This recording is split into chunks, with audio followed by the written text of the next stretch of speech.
Assalamualaikum warahmatullahi wabarakatuh.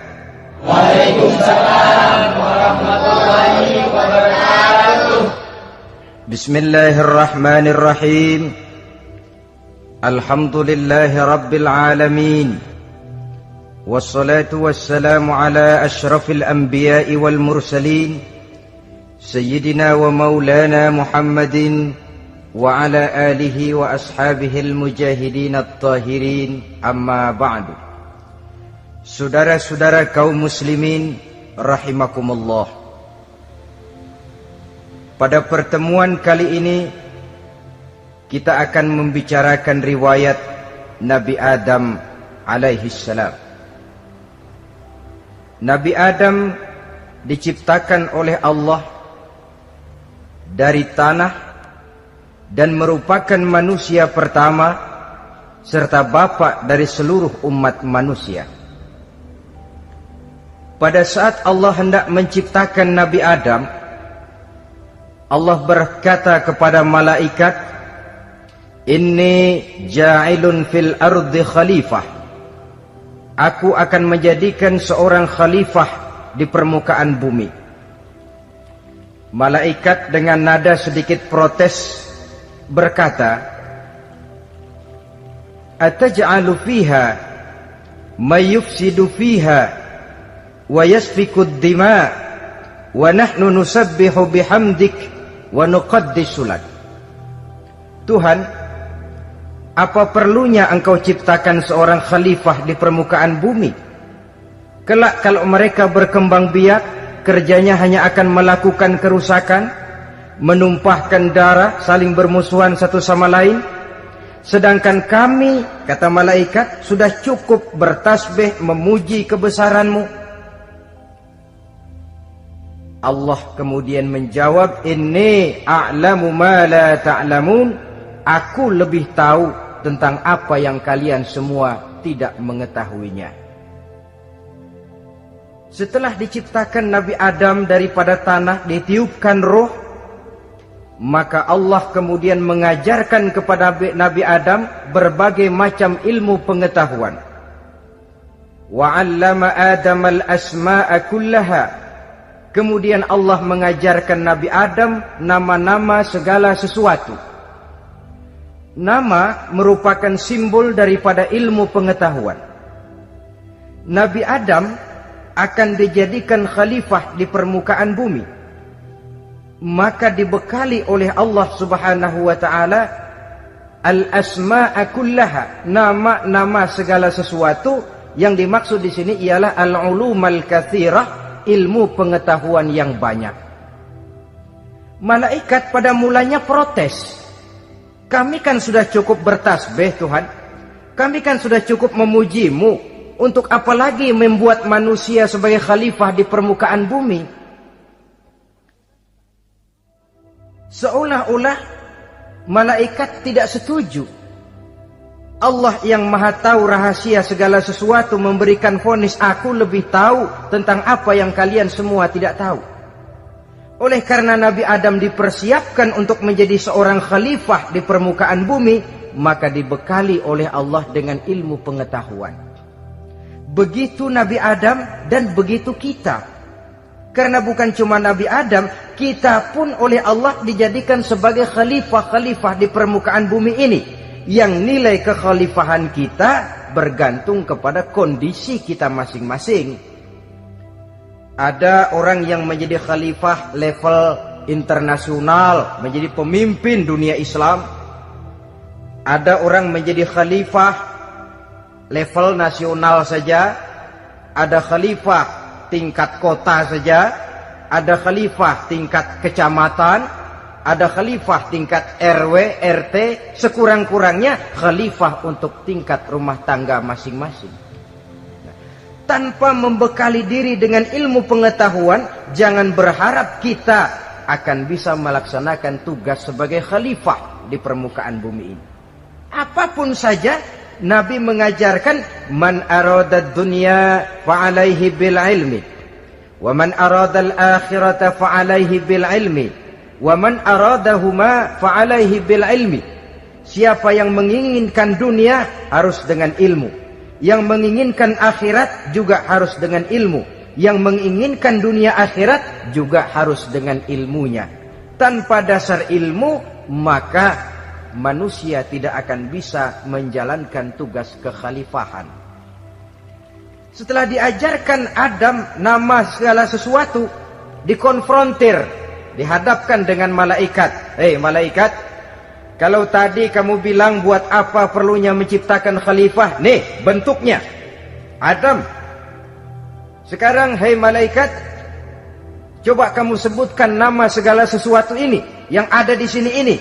Malaikat berkata, subhanaka la ilma lana illa ma 'allamtana. Ya Allah, kami tidak punya ilmu, kami tidak tahu semua itu kecuali apa yang telah Engkau ajarkan kepada kami. Kalau kamu tidak sanggup, Adam, sebutkan nama-nama semua itu. Adam menyebutkannya dengan lancar. Ketika itulah Allah memerintahkan malaikat untuk sujud kepada Nabi Adam alaihi salam. Sujud di sini bukan sujudul ibadah, sebab sujud ibadah kepada yang selain Allah haram. Tapi sujud di sini sujudut tawadhu' i'tirafan bi fadli Adam. Sujud merendahkan diri sebagai pengakuan terhadap keutamaan dan kelebihan Nabi Adam. Maka orang yang banyak ilmunya lebih utama dari orang yang hanya banyak ibadahnya. Bahkan iblis lebih takut kepada orang alim yang sedang tidur daripada orang goblok yang lagi ibadah. Model ini diceritakan dalam Ihya-nya Imamul Ghazali. Iblis masuk ke masjid mau menggoda orang lagi sholat. Sudah masuk di pojok masjid, dia lihat orang lagi tidur. Ngacir iblis keluar, cepat benar, pucat mukanya.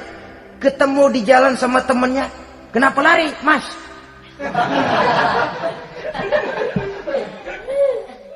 Kata temannya, saya mau goda orang sholat. Lalu tiba-tiba di pojok masjid saya lihat ada orang lagi tidur. Saya takut betul sama itu orang. Lari saya keluar.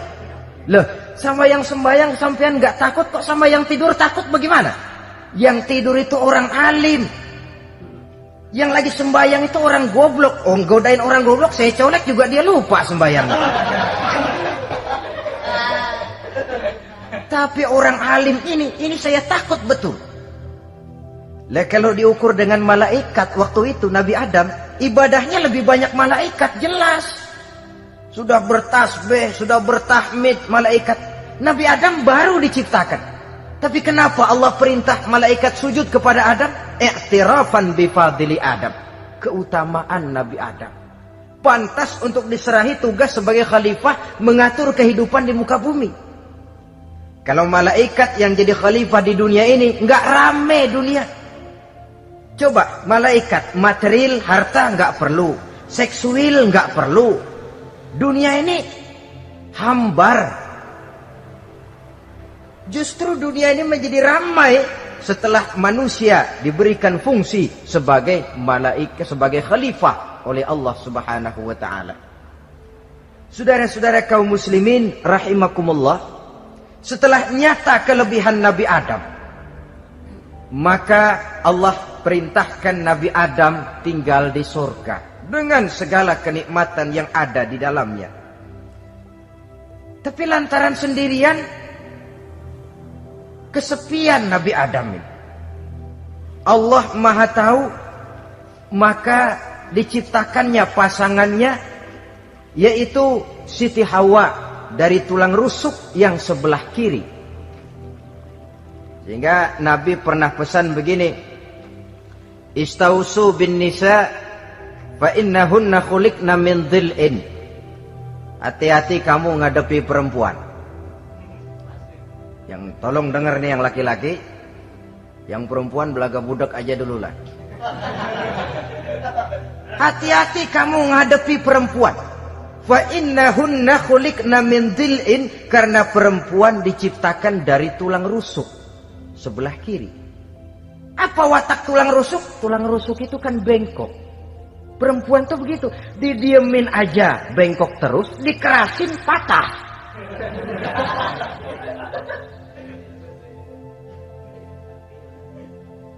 Saudara-saudara, di sini kita ambil satu hikmah bahwa ternyata yang bikin hidup terasa enak karena di sekitar kita banyak orang lain. Bodoh manusia kalau dia merasa bisa hidup sendirian. Tinggal di tengah kampung tapi gayanya gaya orang tidak mau kenal dan tidak mau tahu sama tetangga. Jangankan di dunia, di sorga saja Nabi Adam karena sendiri, kesepian. Apa saudara mau tinggal di Jakarta? Apa saja di Jakarta, sudahlah milik saudara. Hotel Indonesia dikasih saudara, Hotel Borobudur punya saudara, Monas buntel bawa pulang. Semanggi ambil, tapi di Jakarta saudara tinggal sendirian. Kira-kira enak nggak? Ternyata yang bikin hidup terasa nikmat karena di sekitar kita banyak orang lain. Begitulah Allah ciptakan Siti Hawa. Setelah diciptakan Siti Hawa, natur manusiawi. Nabi Adam mau main pegang aja. Kata Allah, hai Adam, jangan kau sentuh sebelum kau bayar maharnya. Maharnya apa ya Allah? Maharnya an tusalli ala Muhammadin sallallahu alaihi wasallam. Maharnya kau bersolawat kepada Nabi Muhammad. Manusianya belum lagi diciptakan tapi namanya sudah ada. Nurnya sudah ada. Bahkan dijadikan mas kawin antara Adam dengan Hawa. Karena itu dalam Islam sebenarnya urusan kawin itu bukan yang sulit. Maka jangan dipersulit. Tapi juga jangan digampang-gampangin.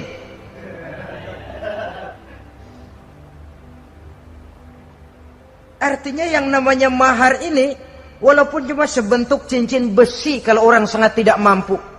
Bahkan dengan mengajarkan Fatihah saja sah sudah. Saya terima nikahnya Fulanah binti Fulan, dengan mas kawinnya saya ajarkan dia surah Fatihah. Kalau memang kere betul, tidak punya apapun, sah sudah itu.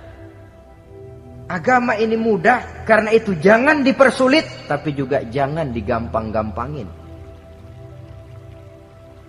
Setelah itu Allah memerintahkan, Ya Adam uskun anta wa zawjukal jannah. Hai Adam, kau dan istrimu tinggallah dalam surga.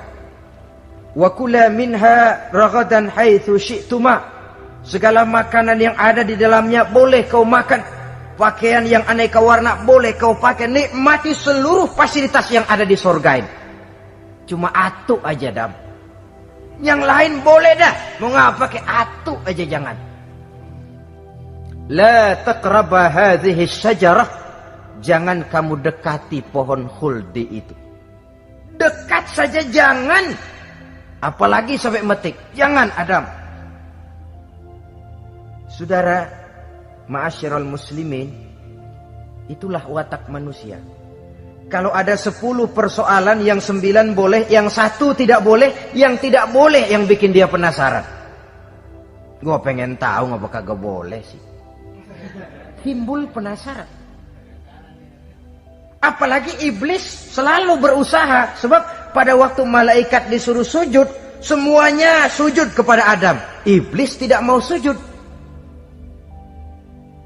Tuhan tegur, iblis, kenapa kamu tidak mau sujud? Mana mungkin Tuhan, saya akan dibikin dari api, kata iblis. Adam dari tanah, unsur api lebih mulia dari unsur tanah. Masa saya harus tunduk kepada Nabi Adam? Gengsi dong. Adam kan anak kemarin sore, baru dibikin. Masa saya harus tunduk kepada orang yang macam itu? Ini kan perintah aku iblis. Kalau kau tidak mau tunduk, keluar dari sorga ini. Terusir iblis dari sorga karena kesombongannya tidak mau sujud kepada Adam. Nah, logika, kalau udah di sorga aja sombong diusir, apalagi yang masih tinggal di pinggir kali sombong.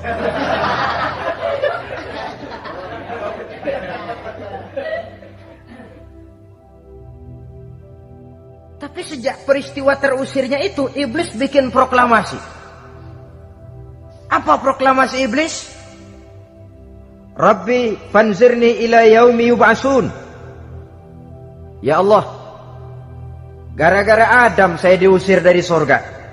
Saya minta kepadamu ya Allah, beri saya kesempatan sampai hari manusia dibangkitkan. Kata Tuhan, innaka minal munzarin. Oke, silakan. Mau apa iblis? Rabbi bima aghwaytani la uzayyinanna lahum fil ardi wa la ughwiyannahum ajma'in. Ya Tuhan, disebabkan engkau telah menyesatkan aku, akan aku hiasi mereka manusia dengan kejahatan yang ada di muka bumi ini, dan aku akan sesatkan mereka semua. Ini proklamasi iblis. Gara-gara Adam saya terusir dari surga, maka sejak saat ini Adam dan seluruh keturunannya musuh bebuyutan saya. Akan saya lakukan segala macam cara untuk menggelincirkan manusia agar mereka menjadi orang yang engkau murkai ya Allah. Kemudian Allah memberikan jawaban. Dialog ini saudara bisa lihat dalam surah Al-Hijr ayat 40, 41 sampai 44. Kata Allah apa? Inna ibadi laisa laka alaihim sultanun illa man ittaba'aka minal ghawin. Silahkan iblis, yang lain barangkali bisa kau goda, kecuali hamba-hambaku yang benar-benar hambaku, engkau tidak akan punya daya mempertipu mereka. Engkau tidak akan punya kemampuan menggelincirkan mereka, kecuali kalau memang mereka sudah mau ikut pengaruhmu. Sepanjang mereka benar-benar menjadi hambaku, kata Allah, hamba Allah yang sebenarnya, mereka di luar kekuasaanmu iblis. Tapi kalau mereka sudah turun menjadi hamba harta, hamba dunia, hamba pangkat, budak jabatan, mereka itu yang bisa kau gelincirkan. Selama mereka masih tetap sebagai hambaku, kata Allah, mereka di luar jangkauan kekuatan dan kekuasaanmu iblis. Nah, sejak saat itu kan iblis selalu nyari jalan, nyari lantaran bagaimana Adam nih supaya dia tergelincir. Gara-gara dia saya diusir dari surga. Nguping terus iblis. Sampai akhirnya dia dapat berita tentang dilarangnya Nabi Adam mendekati pohon khuldi itu. Satu hari dengan muka sedih, ya, iblis itu the best actor, aktor ulung dia. Dengan roman muka sedih, dia datang kepada Nabi Adam dan Siti Hawa. Kata Nabi Adam, iblis, ente kok tampangnya demek amat sih?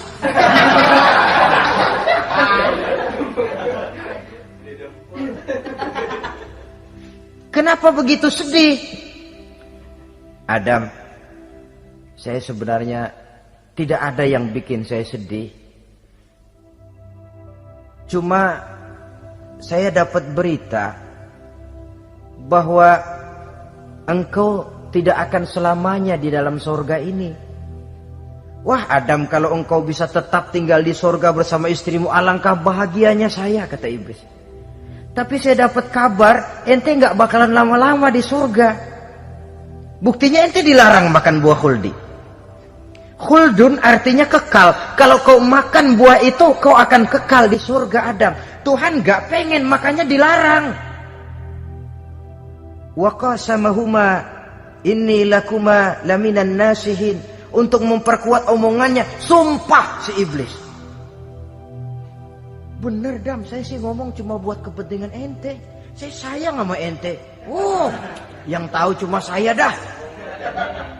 Bicaranya seolah-olah untuk kepentingan Nabi Adam. Sebenarnya tujuannya tidak lebih menjerumuskan Nabi Adam. Begitu iblis zaman dulu, zaman Adam, dan begitu iblis zaman sekarang. Seolah-olah bicaranya untuk kepentingan umat Islam, tapi sebenarnya tujuannya ngelecehin, memperdayakan umat Islam. Dia bilang kepada Adam, saya sih cuma ngasih saran Adam, kalau ente pengen selamanya di surga, petik aja tuh buah. Pokoknya beres dah. Itu si Tuhan ngelarang bohongin doang lo. Supaya kau dan istrimu tidak lama-lama di surga, maka dilarangnya kau memakan buah khuldi itu. Udah, embat aja. Saudara-saudara, tipu daya iblis ini bisa kita baca dalam surah Al-A'raf ayat 20 sampai ayat 22. Nabi Adam tergoda, ditambah oleh bujuk rayu Siti Hawa. Nabi Adam yang setengah hati itu akhirnya terpancing betul. Sebab itu perempuan, walaupun peranannya tidak begitu kelihatan, tapi memang sangat menentukan. Tidak ada seorang suami bisa sukses jadi apapun dia tanpa peran serta istrinya. Karena itu sebagai muslim, kita punya teman hidup dan kita punya lawan hidup. Siapa teman hidup kita? Dalam arti sempit, teman hidup kita istri. Kalau dia istri tentu suami yang taat kepada Allah dan Rasulnya. Dalam arti luas, teman hidup kita ialah setiap muslim, setiap orang yang pandangan hidupnya sama dengan kita. Itu teman hidup. Lalu lawan hidup kita siapa? Lawan hidup kita secara mutlak iblis dalam segala bentuknya. Iblis yang berbentuk halus, ini ngusirnya rada lebih gampang. Konon ya, iblis setan itu kalau dengar orang azan kan lari. Takut dia, dibacakan bismillah, minggir. Yang sulit diusir ini iblis yang berbentuk manusia. Diazanin nyengir.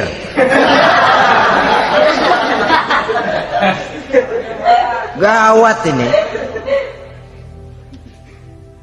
Saudara-saudara, ini musuh dalam artian mutlak. Sedangkan musuh dalam artian ideologis, setiap orang yang pandangan hidupnya tidak sama dengan kita. Bahasa langsungnya, setiap orang di luar Islam secara ideologis, ya.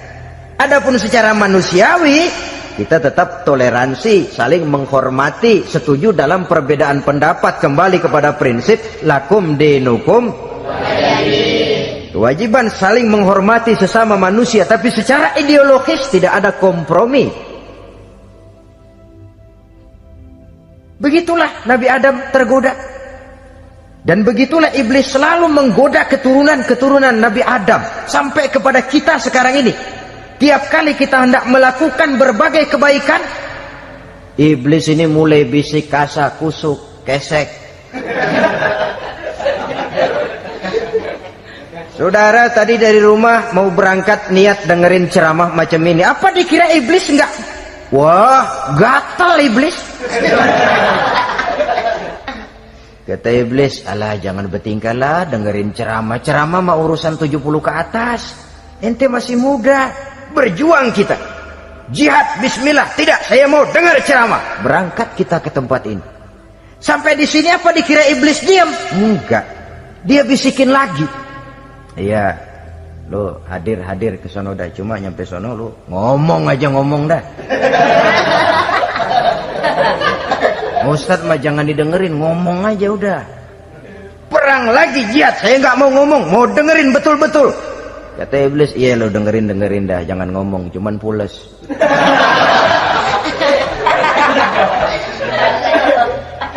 Segala macam cara dilakukan oleh iblis untuk menggelincirkan manusia. Ketika Nabi Adam mengambil buah khuldi itu, datanglah murka Allah. Adam, seolah-olah kalau bahasa kita, kelewatan kamu Adam. Dari belum ada aku ciptakan engkau. Barangkali kau merasa kesepian, aku ciptakan Hawa. Aku tinggikan derajatmu dari malaikat sampai malaikat sujud kepadamu. Aku perintahkan kau tinggal di surga dengan seluruh fasilitas yang ada di dalamnya. Cuma satu yang aku minta, jangan dekati pohon khuldi, engkau tidak sanggup Adam. Keluar dari surga ini. Terusir Nabi Adam dan Siti Hawa dari surga. turun ke dunia ini. Turun terpisah lagi. Ya Allah. Orang itu kalau biasa susah, ketemu susah sih menglalap namanya. Makanannya. Tapi biasa seneng ketemu susah. Ini yang kalau tidak kuat mental. Tengoklah zaman sekarang kan nih. Kalau tuan-tuan rajin baca pos kota, kayaknya nyawa murah bener. Pasal duit 100, nyawa hilang. Pasal diputusin pacar, begon ditenggak. Gantung diri pakai tali plastik. Murah betul kelihatannya jiwa itu. Sehingga pantas kalau Nabi pernah katakan irhamu salasatan minan nas, sayangilah 3 macam manusia. Pertama, azizan zalla, orang mulia yang jatuh hina. Pejabat tinggi kalau pensiun kesian bener. Ya Allah, udah nggak ada yang ngasih hormat, tanda tangan nggak laku. Azizan zalla, orang mulia yang jatuh hina. Yang kedua, ghaniyan qad iftaqara, orang kaya jatuh miskin. Dari hidup serba ada jatuh melarat. Yang ketiga, faqihan yal'abu bihil juhal, ahli fikih ngerti hukum tapi dipermainkan oleh orang-orang bodoh yang kebetulan punya kekuasaan. Kalau keluar fatwa sesuai dengan pesan sponsor, yang halal bisa jadi haram, yang haram dibikin remeng-remeng. Ahli fikih dipermainkan oleh orang bodoh, kasihan betul. Terpisah Adam dengan Hawa ini. Adapun Nabi Adam turun menyesal dengan seluruh kesalahannya, sujud, taubat, menangis. Menurut riwayat 300 tahun beliau sujud seraya membaca Rabbana zalamna anfusana wa illam taghfir lana wa tarhamna lanakunanna minal khasirin. Ini doanya Nabi Adam, ya Allah, kami telah zalim kepada diri kami sendiri. Andai kata engkau tidak kasihan, tidak memberikan ampun kepada dosa yang kami lakukan, sungguh kami termasuk ke dalam golongan orang-orang yang rugi. Ini yang dibaca Nabi Adam dalam taubatnya.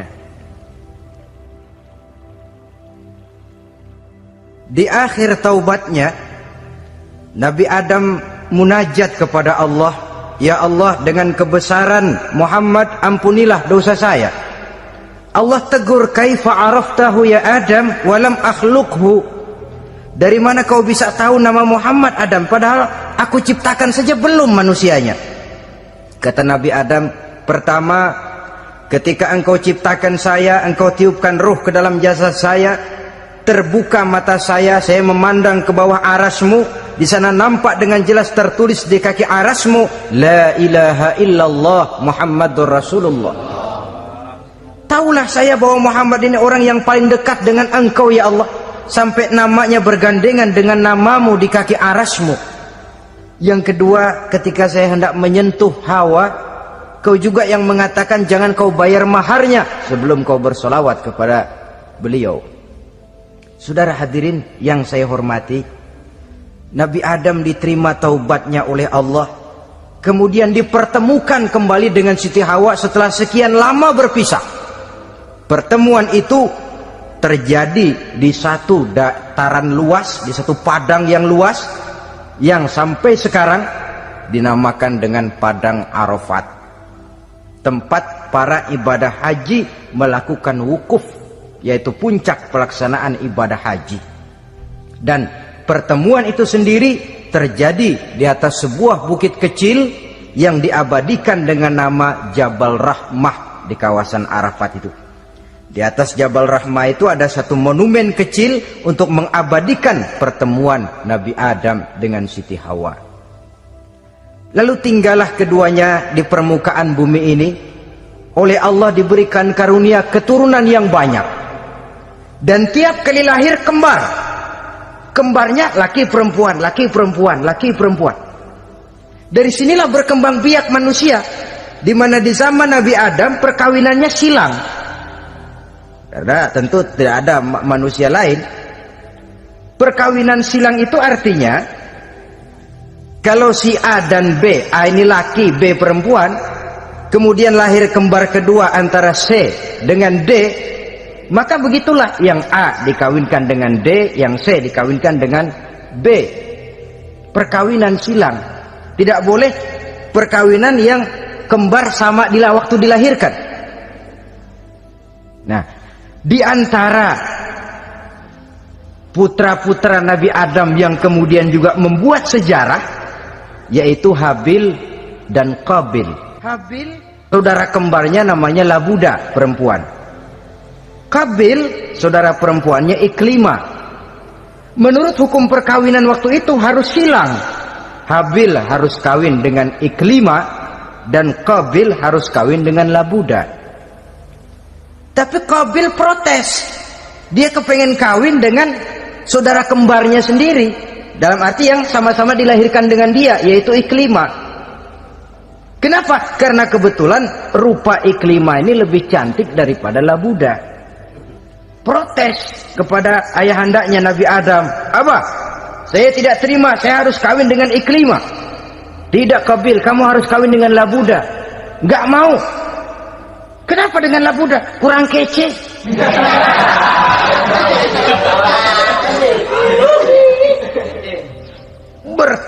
Bertengkar, Nabi Adam tidak berhasil menyelesaikan, lalu diserahkan saja kepada Allah. Kata Allah begini saja, bikin korban, kamu berdua, Habil, Qabil. Siapa yang korbannya aku terima, dia boleh kawin sama Iklimah. Ternyata korban yang diterima adalah korbannya Habil. Jadilah Habil kawin dengan Iklimah. Tapi Qabil tidak puas. Dendam kesumatnya timbul, iblis ngilikin. Resek-resek. Akhirnya dibunuh saudaranya Habil ini. Inilah sejarah pembunuhan pertama dalam kehidupan manusia. Qabil membunuh Habil. Habis dibunuh bingung, bagaimana naruhnya ini mayat. Allah lalu memberikan petunjuk. Dalam Al-Maidah ayat 31 itu dijelaskan, ada burung gagak berantem sama burung, yang satu mati. Nah, oleh yang masih hidup, tanah ini dicakar-cakar sama kakinya dan sama paruhnya, sehingga berbentuk lubang. Bangkai saudaranya itu dimasukin ke lubang itu, lalu diuruk lagi pakai tanah oleh cakar kakinya dan paruhnya itu, sehingga Qabil, cara ini bisa. Itulah sejarah penguburan pertama dalam perkembangan manusia. Oleh karena itu Nabi memberikan penjelasan, man sanna sunnatan hasanatan falahu ajruha wa ajru man amila biha wa fi riwayatin wa ajru man tabi'aha. Siapa orang yang melakukan satu kebajikan, dia akan mendapat pahala dan pahala dari orang-orang yang mengikuti kebaikannya. Misalnya saudara membentuk pengajian, ramai pengajian saudara, 1000 orang yang datang ngaji, 1000 orang saudara dapat pahala. Sponsor kebaikan. Sebaliknya, wa man sanna sunnatan sayyi'atan falahu ismuha wa ismu man amila biha, ay wa ismu man tabi'aha. Siapa yang memulai suatu kejahatan, dia akan mendapat dosa dan dosa dari orang-orang yang melakukan atau mengikuti kejahatannya. Umpamanya saudara mengadakan pesta, lalu dalam pesta itu terjadi segala macam maksiat, maka seluruh maksiat yang terjadi malam itu di tempat itu, saudara ikut dapat dosanya. Kenapa? Sponsor. Tiap kali ada pembunuhan, Qabil dapat andil dosa. Kenapa? Sponsor. Tapi kalau 2 orang muslim, ini masalahnya Habil nggak ngelawan kan, dibunuh. Tapi kalau 2 orang muslim berkelahi, kata Nabi apa? Apabila 2 orang muslim saling berbunuh-bunuhan, maka al-qatil wal maqtul finnar. baik yang membunuh ataupun yang dibunuh, dua-duanya neraka. Sahabat heran, ya Rasul, kalau yang ngebunuh masuk neraka pantas, tapi ini yang dibunuh kenapa neraka juga? Soalnya sama-sama niat, cuman keduluan aja. Itu kan masalahnya. Andai kata dia nggak terbunuh, dia yang akan membunuh. Niat itu sudah ada. Nah, kalau Habil ini dia tidak punya niat membunuh, dia memang dibunuh oleh Qabil. Saudara-saudara kaum muslimin rahimakumullah. Lalu dari situlah berkembang biak keturunan Nabi Adam alaihi salam. Sehingga dengan demikian bisa kita katakan sebagai satu konklusi, pertama, bahwa manusia adalah makhluk Allah yang menempati kedudukan tertinggi dan berasal dari Nabi Adam sebagai manusia pertama. Dengan malaikat sekalipun, manusia sebenarnya lebih tinggi. Kapan? Kalau dia tetap benar-benar sebagai hamba Allah yang membekali diri dengan ilmu pengetahuan.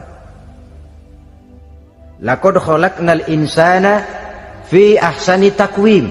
Kami ciptakan manusia dalam bentuk yang paling baik. Dan ketinggian manusia itu tidak ditentukan oleh bahan-bahan dari mana manusia diciptakan, tapi ditentukan oleh adanya roh yang ditiupkan ke dalam jasadnya dan kemampuan yang ditimbulkan oleh nilai-nilai rohaniah tadi. Kalau secara biologis kita ini semua bahannya sama. Dari saripati mak tanah yang menghasilkan buah yang dimakan oleh mak bapak kita, membentuk hormon, menghasilkan sperma, terjadi kerjasama yang baik antara ibu dan bapak, sehingga kemudian melahirkan kita ke alam dunia ini. Secara biologis bahan kita sama, dan tidak itu yang menentukan ketinggian manusia. Walaupun keturunan juga mempengaruhi, sebab sekarang ada istilah ramai orang bicara bayi tabung. Dan majelis ulama sudah memberikan fatwa kalau spermanya itu berasal dari sang bapak, tidak jadi masalah. Tapi kalau dari orang lain, haram. Yang lebih celaka lagi di negara maju, tidak lewat proses alam rahim. Jadi dalam satu tabung yang diberikan suhu yang mirip dalam kandungan, di situ dipertemukan antara sperma, air mani laki-laki, dengan ovum, air mani perempuan. Diberikan suhu yang mirip dalam kandungan, dan itu diharapkan bisa menghasilkan manusia lewat tabung kaca itu. Saya tidak sanggup bayangkan kalau sekarang orang tanya usul asal usul kita, kan kita masih enak jawab. Kamu anak siapa? Oh, bapak saya Fulan, ibu saya Fulana. Oh, kenal saya. Tapi manusia yang akan datang kalau proyek ini berhasil, bapakmu siapa? Enggak tahu, saya dulu keluar dari tabung, Pak. Rendah betul martabat manusia. Sama saja dengan ada perempuan pernah protes, Pak, Islam itu enggak adil katanya. Kenapa? Masa dalam Islam laki-laki boleh kawin lebih dari satu, tapi perempuan enggak boleh kawin lebih dari satu? Supaya sama-sama adil, boleh dong perempuan punya laki lebih dari satu. Saya bilang justru disitulah Islam itu hendak menjaga martabat manusia. Kalau seorang suami punya istri empat-empatnya lalu hamil, bapaknya jelas. Tapi kalau perempuan satu punya suami 4 lalu hamil, bapaknya yang mana ya?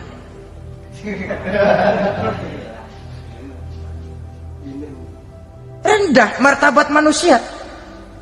Ketika si bayi lahir, ibunya lihat, ini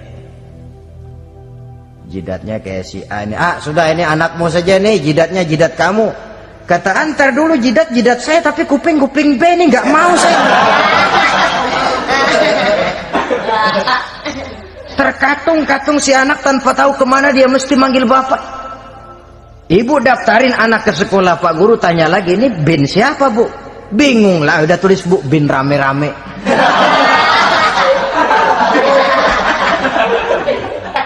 Kan rusak martabat manusia kalau sudah begitu.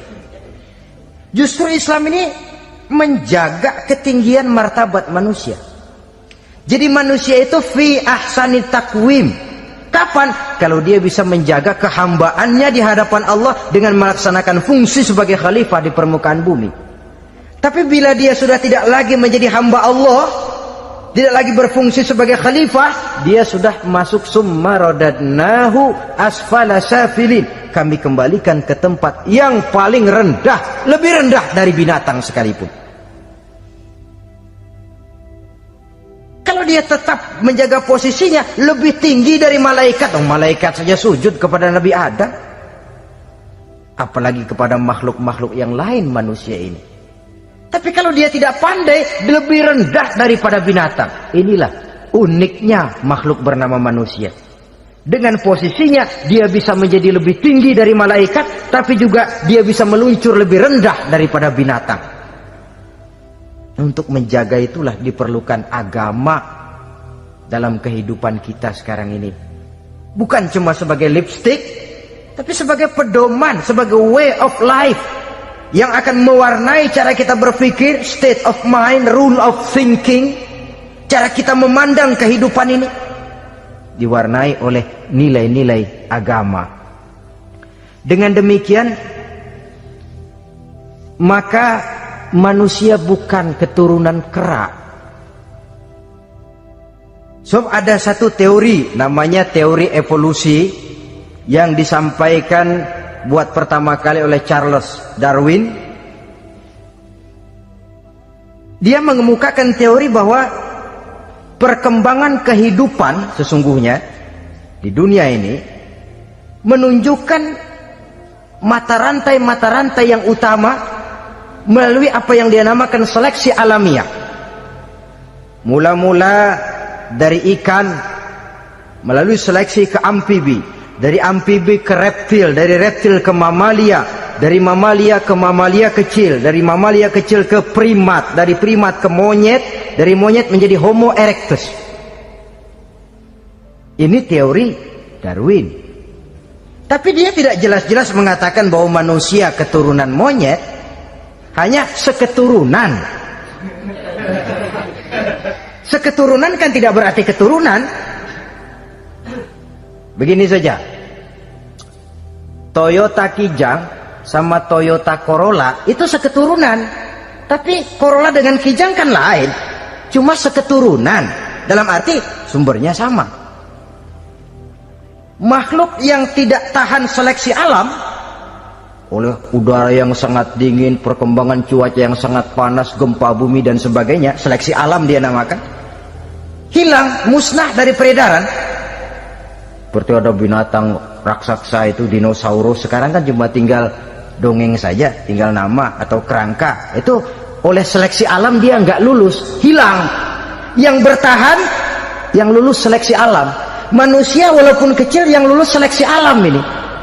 Biar dihantam gempa bumi, angin topan, tetap aja ngejedok. Nah, teori Darwin ini, teori evolusi ini didukung dan dibuktikan oleh peninggalan fosil atau binatang dan tumbuhan yang hidup dan mati selama perkembangannya. Dari bentuk organik pertama hingga pendahulu terdekat daripada manusia. Tapi ada satu kelemahan dari pokok daripada teori evolusi ini. Pertama, garis perkembangan dari Homo erectus, yakni manusia jalan tegak, semacam gorilawi itu, sampai kepada manusia mutaakhir masih belum menentu. Artinya, okelah, kalau manusia seketurunan dengan kera, batas antara manusia yang wujud sekarang dengan manusia purba itu apa yang menjadi penghubung? Monyet tidak mungkin. Ini dianggap mata rantai yang hilang, missing link namanya dalam istilah ilmiahnya. Dan ini masih dicari sampai sekarang. Kalau pendahulu terdekat manusia mutaakhir ini manusia purba, katakan Homo erectus, manusia jalan tegak. Lalu generasi sudah itu sebelum berbentuk manusia apa? Ternyata sampai sekarang masih ada missing link, mata rantai yang hilang. Lalu yang kedua, teori evolusi berhenti kepada manusia mutaakhir. Kalau memang kita manusia sekarang ini hasil evolusi, tentu kita akan terus berevolusi lagi. Dan akan jadi apa kita nanti? Ternyata sudah ribuan tahun manusia tetap manusia begini-begini aja. Tidak berevolusi kita ini. Apa lalu matanya jadi cuma satu di tengah? Hasil evolusi? Kan tidak. Tidak berevolusi. Jadi kembali kepada Quran, manusia pertama adalah Nabi Adam, dan manusia-manusia berikutnya keturunan daripada Nabi Adam, dan bukan hasil evolusi daripada monyet. Juga tidak akan berevolusi kemana-mana. Kalau demikian, benarkah teori evolusi? Untuk mengatakan mutlak benar, bukan wewenang kita. Untuk mengatakan salah total, juga kebenaran ilmu adalah relatif sebagai relatifnya daya pikir manusia. Di samping dia harus membuktikan kebenarannya, maka kebenaran ilmiah adalah kebenaran yang relatif dan temporer. Contoh kecil saja.